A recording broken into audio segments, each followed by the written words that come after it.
Dungeons and Dragons and other tabletop freaks alike, gather around because I have a unique game to tell you about today.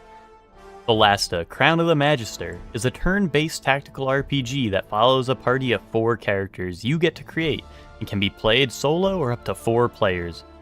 It also adapts the SRD 5.1 rule set, meaning a lot of the rules and basic concepts will be very similar to what you're used to in modern Dungeons and Dragons. Now, that doesn't mean they can use everything from the official D&D rulebooks, so some of the things like subclasses and feats will be unique to Solasta, which is also fun in its own way. This game got put on my radar when I saw a trailer for the sequel at the Game Awards last year, and it looked stunning. While Solasta 2 is in early access right now, I figured why not try out the first one before the sequel fully releases.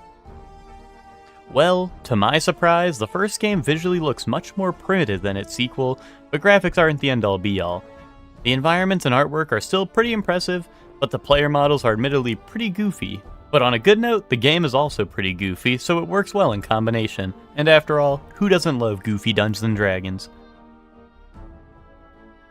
The story of Solasta is pretty streamlined and lacks the dynamically changing elements you would have in a traditional D&D campaign.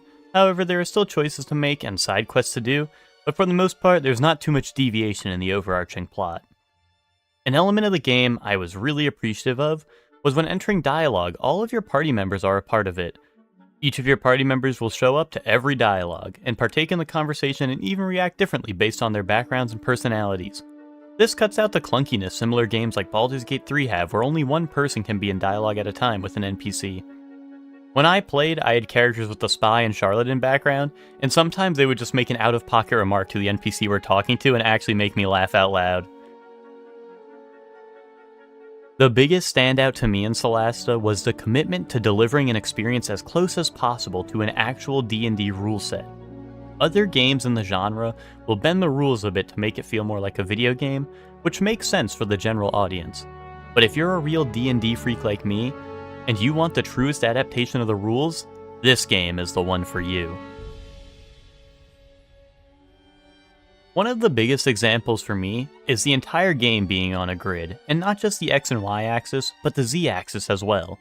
This means spells such as Fly actually allow you to fly in a 3-dimensional grid and be directly above or below enemies and allies. This really adds to how you play around the environment in this game. One of my characters was a rogue archer, and I found spider walking boots which allowed him to walk on walls, and it was awesome.